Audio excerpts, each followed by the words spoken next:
Before I get into the actual demo of the system, just a couple points to set the stage. There's two key players in this, if you will. One is the employee. What we're trying to create is a one-stop shop for the employee for all information, not just about benefits, but all company policies, any information you want to provide. We want it available to them 24/7, anytime, anywhere access. And of course, that's the magic of the internet. From the administrator side, from the human resource side, we want to have an admin system that eliminates all the paper touches that are typically involved with the administration of employee benefits or actually any employee service.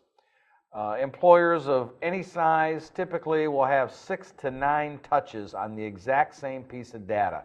You need all the employee information, their name, their address, their social, their dependent information for the insurance carrier, for payroll, for the 401k plan, for the compliance services, COBRA, etc., and so on. What if you could have a situation, a circumstance, where all that data was entered just one time and then fed electronically on a regular basis to all the various vendors? Wouldn't that be a time saver? Wouldn't that increase productivity tremendously? So that's really what this system is all about from the admin side. We want access to all the benefit information, all the company information that you want employees to have.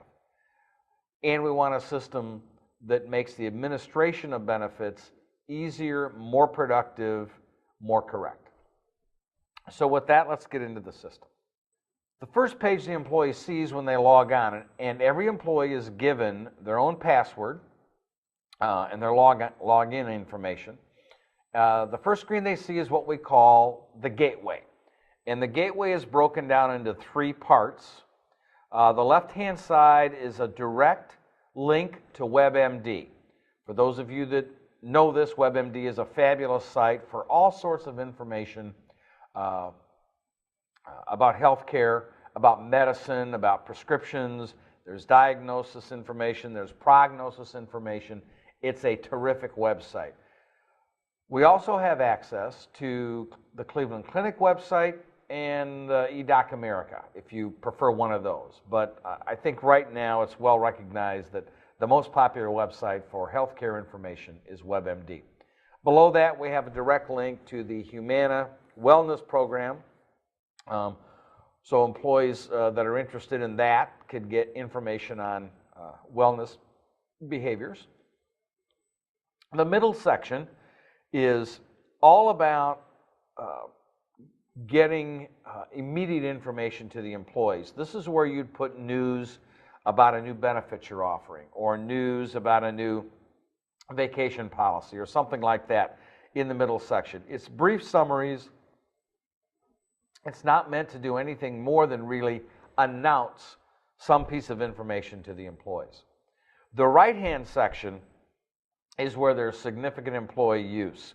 The top part are the provider links, so this is where the employee would have a direct link in to find healthcare providers, to find dental providers, change providers. All that is available through the direct link to the provider in this site. There's also the key feature of the document library. Now, the basic things in the document library are going to be just what you suspect. The detailed benefit summaries, access to further information about the benefit programs. But there's also a place for anything else you want to put in there. If you want to put in your time off policy, you want to put in a bereavement policy, a vacation policy, the employee handbook, anything like that that you want in the library, we'll put in there for you. Again, we're trying to create a circumstance where the employee has 24/7, anytime, anywhere access to all the information that you think is important for that employee to have. And that's on the right-hand section of the gateway. So this, again, is the first place where all the employees go.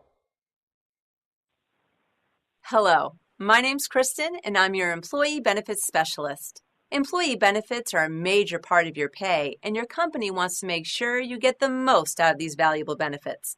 So I'm here to help you through the enrollment process. One of the things that we provide is a video for every single screen. You may not want to use them for every single screen. You may not want to use them at all. You can use them as you wish for the screens that you wish.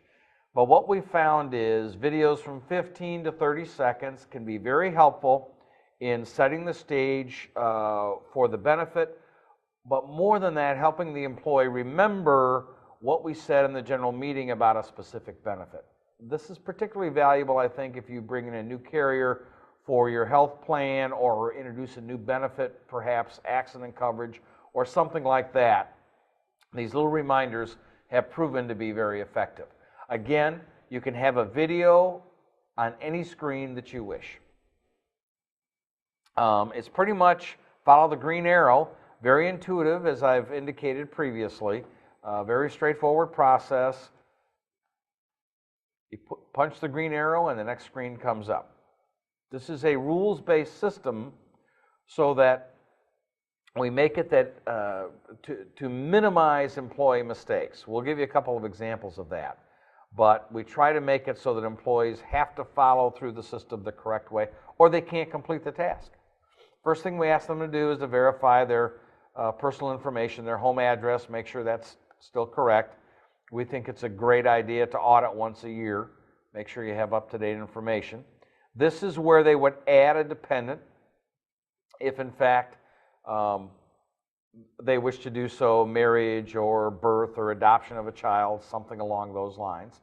If you've provided that information in the original census upload, then it's all pre-populated. It's already in there. The employee will see it. They can go in and confirm it, make sure we have the right date of birth, the right social, things such as that.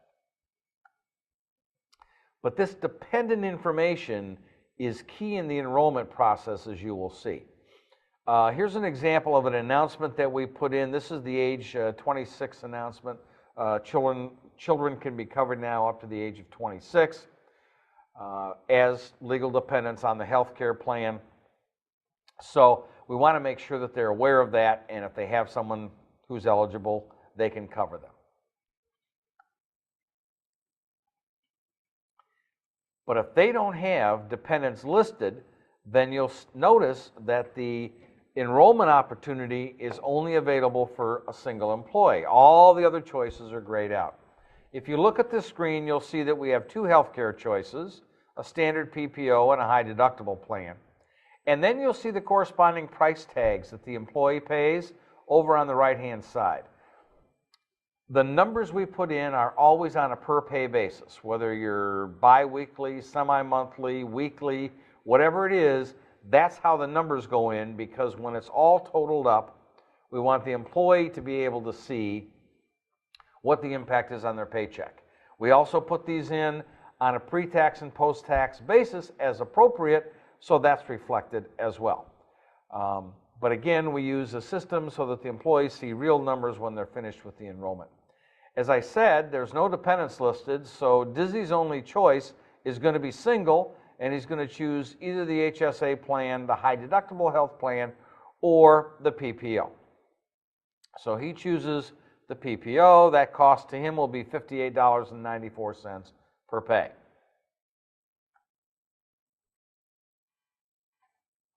Now, I mentioned to you that we have a rules-based system. Dizzy has heard good things about health savings accounts, great tax advantages, comes with a debit card. It sounds like a great idea to him. He said, yeah, I'm going to sign up for that. I've heard some folks talking about it. So I'm going to sign up, and I'm going to put in $1,000 for the year, let's say.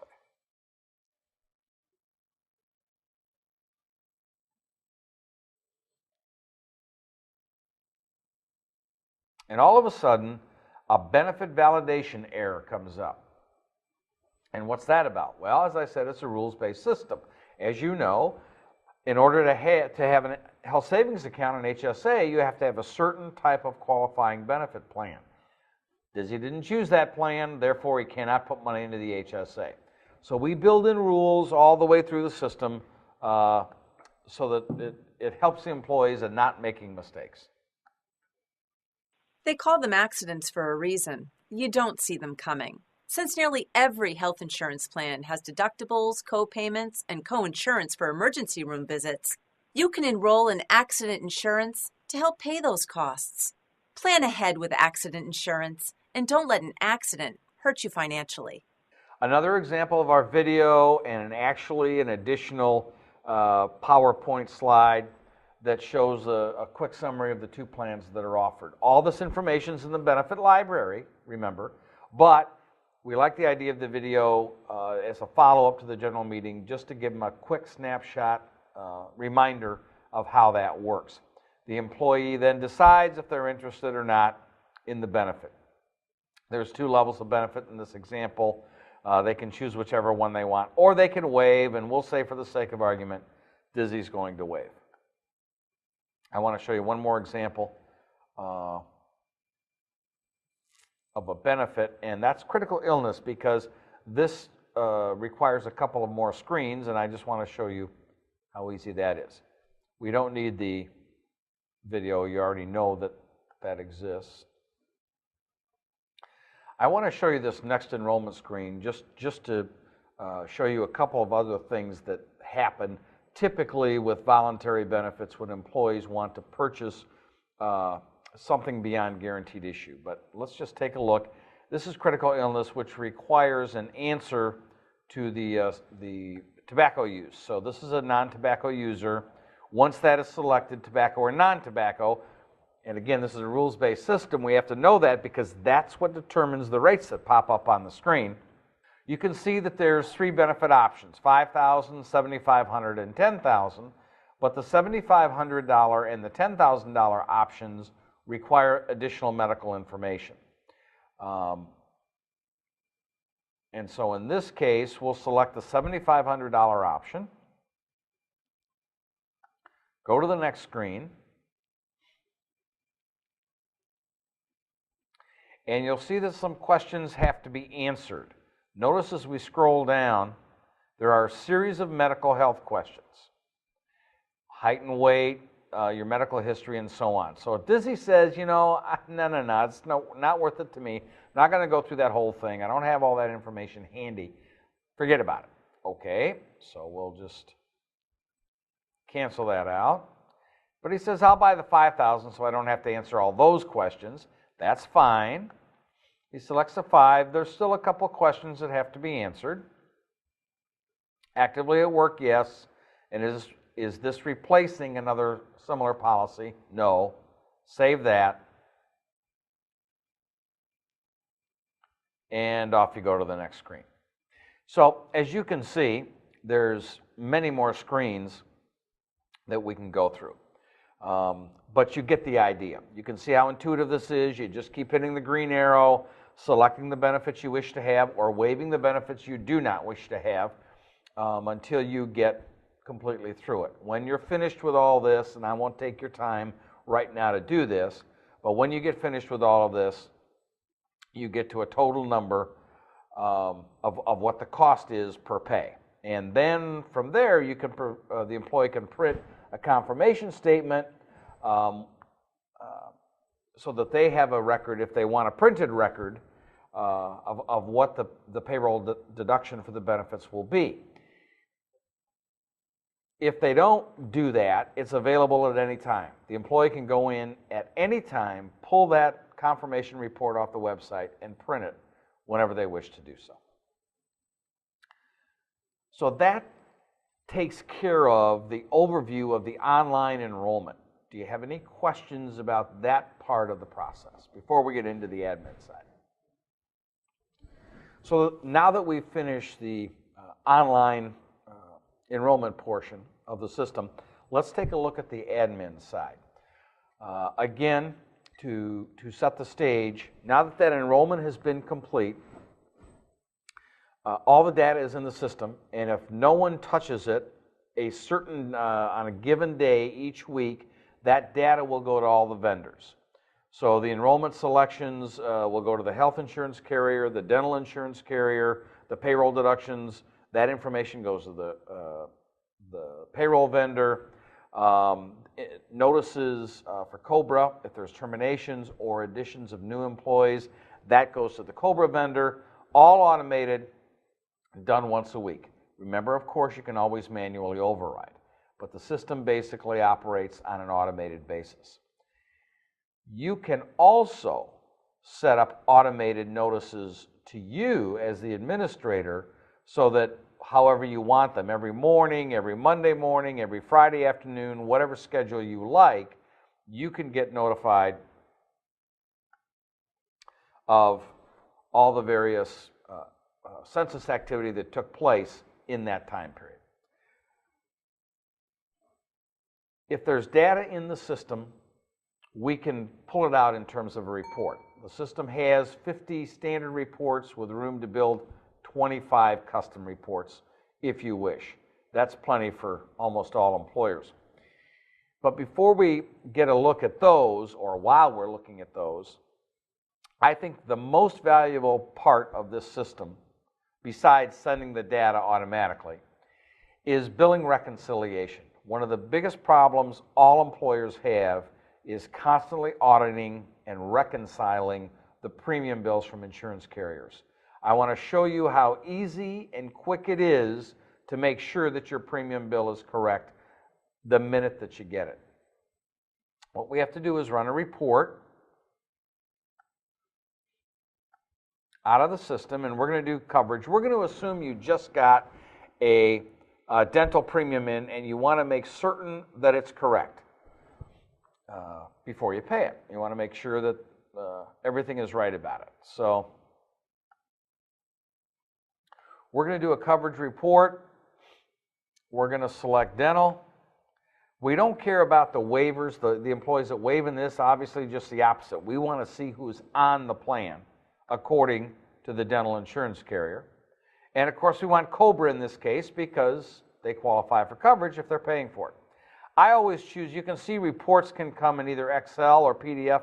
I choose PDF for this example because it's easier to read. So we run the report. Takes a minute or two.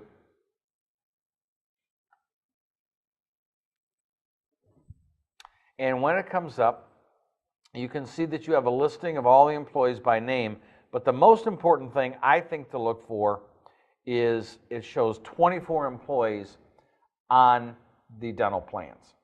So that's the first thing you want to look for when you audit, is make sure that your premium billing has 24 employees. If it has more or it has less, you know right away there's a discrepancy that has to be addressed. Here's the names. If it's a list bill with the names on it, it's an easy check to see who's missing or who should not be there. But the idea is just that quick, total of what, maybe 5 minutes, you can audit each bill that comes in every month and make sure that it's right. If there's discrepancies, then we can set about fixing it. One of the things that's key to the system, and in particular, if employees have been on there too long, with insurance companies now playing hardball and saying, hey, look, you know, you left them on the premium for 3 months, we're only going to go back 30 days. Well, when you can show the insurance carrier that you've got a data feed, and all data feeds are date and time stamped, when you can show that you've got a data feed that on that certain day Richard Matthews was deleted from the program, you can prove the data feed went over.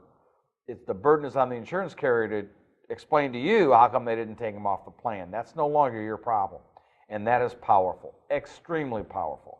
By the same token, if you can show the record of a data feed that you've added Richard Matthews and he still hasn't shown up, and they're saying, well, wait a minute, he went past his 30 days, now he's got to qualify medically. Oh no, we've got the proof of the date the data went over. The burden is on you, insurance carrier. Fix it. So this date time stamping is a very powerful piece of the overall admin system. Well, that's the quick overview.